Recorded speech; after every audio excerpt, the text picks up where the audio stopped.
آج ہم پاکستان کے فوجداری نظام انصاف کے ایک بہت اہم سفر کو سمجھنے کی کوشش کر رہے ہیں۔ جی، یعنی جب کسی جرم کی پہلی اطلاع ملتی ہے نا۔ بالکل، وہاں سے لے کر پولیس کی جو تفتیشی رپورٹ ہوتی ہے جسے چلان کہتے ہیں، ہاں، چلان، اس کے عدالت میں جمع ہونے تک کا سارا عمل۔ اور ہمارے پاس جو معلومات ہے وہ زیادہ تر ضابطۂ فوجداری یعنی CRPC کے سیکشن 154 سے 173 تک سے لی گئی ہیں۔ جی ہاں، یہ سیکشنز اس پورے پروسیس کو بیان کرتے ہیں۔ بالکل، تو آئیے دیکھتے ہیں کہ یہ سسٹم یہ کام کیسے کرتا ہے اصل میں۔ بالکل، اور یہ سمجھنا میرا مطلب ہے صرف قانون جاننے والوں کے لیے نہیں، عام شہریوں کے لیے بھی بہت ضروری ہے۔ بہت ضروری ہے۔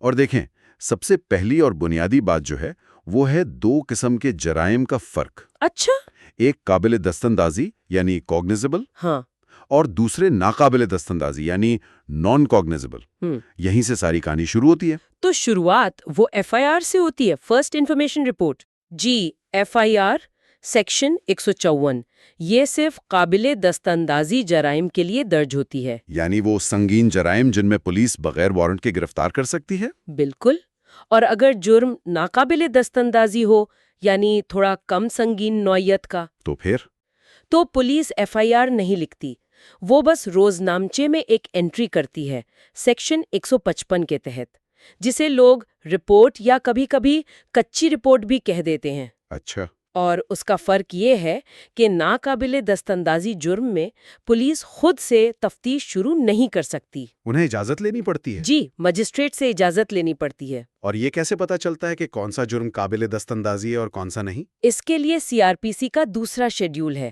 اس میں پوری لسٹ دی ہوئی ہے۔ ٹھیک۔ ایک اور دلچسپ بات، FIR ہمیشہ سزا والے سیکشن کے تحت درج ہوتی ہے، تعریف والی نہیں۔ اچھا، یہ بھی ایک ٹیکنیکل پوائنٹ ہے، لیکن کئی بار لوگ شکایت کرتے ہیں کہ پولیس FIR درج نہیں کر رہی ہے۔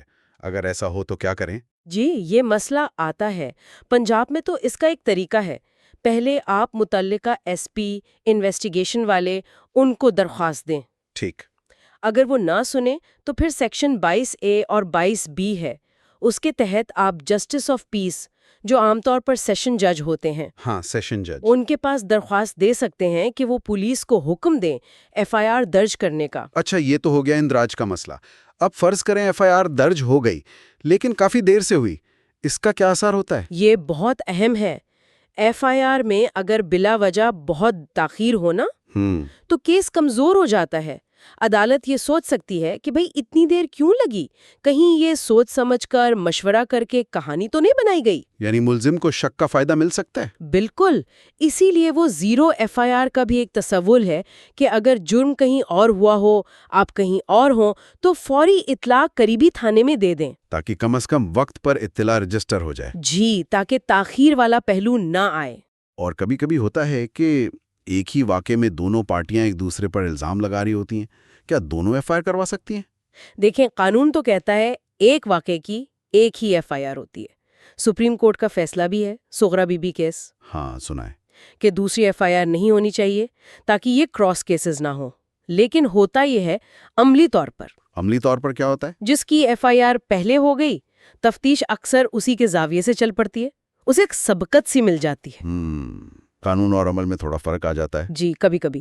چلیں، FIR ہو گئی، اب آگے تفتیش۔ جی، سیکشن 156 قابل دستاندازی جرم ہے تو پولیس میجسٹریٹ کی اجازت کے بغیر تفتیش شروع کر دے گی۔ اور ناقابل دستاندازی میں؟ اس میں پہلے میجسٹریٹ سے اجازت لینی ہوگی۔ تفتیش میں پولیس کرتی کیا ہے؟ وہ گواہوں کو بلاتے ہیں سیکشن 160 کے تحت، پھر ان کے بیانات ریکارڈ کرتے ہیں سیکشن 161 میں، اچھا، ثبوت اکٹھے کرتے ہیں، جگہ کا معائنہ وغیرہ۔ لیکن یہ جو پولیس بیان لیتی ہے، سنا ہے کہ اگر ملزم پولیس کے سامنے جرم مان بھی لے تو عدالت میں اس کی کوئی ویلیو نہیں۔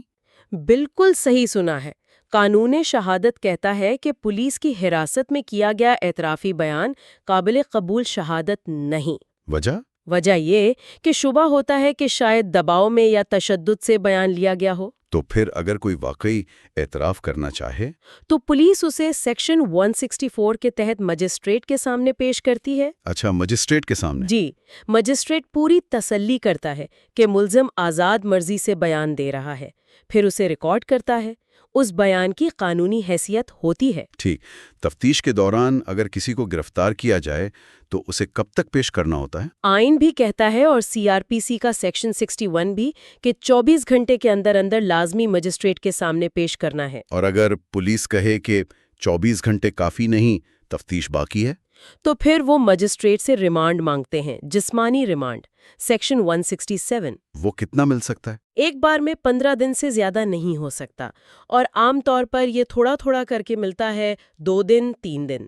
اور ہر بار وجہ بتانی پڑتی ہے؟ جی، ہر بار جواز پیش کرنا ہوتا ہے کہ مزید ریمانڈ کیوں چاہیے، اور اگر تفتیش کے دوران پولیس کو لگے کہ ثبوت کافی نہیں ہے تو کیا وہ چھوڑ بھی سکتے ہیں؟ جی، سیکشن 169 کے تحت پولیس ناکافی ثبوت کی بنا پر ملزم کو رہا کر سکتی ہے، بانڈ لے کر۔ اور یہ ساری کارروائی، یہ بیانات، یہ ثبوت، یہ کہاں لکھے جاتے ہیں؟ یہ سب پولیس ڈائری میں درج ہوتا ہے، اسے ضمنی کہتے ہیں۔ سیکشن 172 یہ کیس کی روزانہ کی کارروائی ہوتی ہے۔ اچھا، ضمنیہ، جی، یہ تو ٹرائل میں اہم ہوتی ہوں گی۔ بہت زیادہ۔ تو تفتیش ہو گئی، بیانات ہو گئے، ریمانڈ اگر ہوا تو وہ بھی ہو گیا۔ اب آخری مرحلہ؟ آخری مرحلہ ہے پولیس کی رپورٹ، جسے ہم چالان کہتے ہیں، سیکشن 173۔ ٹھیک ہے۔ جب تفتیش مکمل ہو جاتی ہے تو پولیس عام طور پر 14 دن کے اندر 14 دن؟ جی، اور زیادہ سے زیادہ 3 دن کی توسیع مل سکتی ہے، اپنی فائنل رپورٹ بناتی ہے اور پبلک پروسیکیوٹر کے ذریعے میجسٹریٹ کو جمع کروا دیتی ہے۔ اور اگر تفتیش مکمل نہ ہو 14 دن میں؟ تو عبوری چالان جمع کروا سکتے ہیں، فائنل چالان بعد میں آ جاتا ہے۔ اس چالان میں ہوتا کیا ہے؟ اس میں کیس کی ساری تفصیل، FIR کی کاپی، گواہوں کے 161 والے بیانات، اگر کوئی چیزیں برآمد ہوئی ہیں تو ان کی لسٹ، میڈیکل رپورٹیں، نقشہ موقع، اور آخر میں تفتیشی آفیسر کی رائے کہ اس کے خیال میں ملزم کے خلاف کیس بنتا ہے یا نہیں۔ لیکن یہ صرف رائے ہوتی ہے، فیصلہ تو عدالت نے کرنا ہے۔ بالکل، پولیس کا کام صرف تفتیش کر کے شواہد عدالت کے سامنے رکھنا ہے۔ جرم ثابت ہوا یا نہیں، یہ فیصلہ کرنا صرف اور صرف عدالت کا کام ہے۔ تو یہ تھا پورا سفر، FIR سے شروع ہو کر تفتیش، بیانات، گرفتاری، ریمانڈ، اور پھر آخر میں چالان۔ جی، بنیادی طور پر یہ ایک منظم طریقہ کار ہے، ایک فریم ورک ہے جس کا مقصد ہے شواہد اکٹھا کرنا۔ بالکل، اور انہیں ایک ترتیب سے عدالت میں پیش کرنا تاکہ انصاف ہو سکے۔ ہر قدم کے اپنے اصول و ضوابط ہیں۔ آخر میں ایک بات سامعین کے لیے چھوڑے جاتے ہیں سوچنے کو۔ جی، قانون یہ کہتا ہے کہ FIR تو بس ایک ابتدائی اطلاع ہے، اس کی اپنی کوئی خاص ایویڈینشری ویلیو یعنی ثبوتی حیثیت نہیں ہوتی۔ جی، ٹیکنیکی طور پر تو یہی ہے۔ لیکن عملی زندگی میں ہم دیکھتے ہیں کہ FIR پورے کیس کی بنیاد بن جاتی ہے، اسی سے سارا رخ متعین ہوتا ہے۔ ایسا کیوں ہے؟ یہ ایک اہم سوال ہے۔ اس پر ضرور غور کیجیے گا۔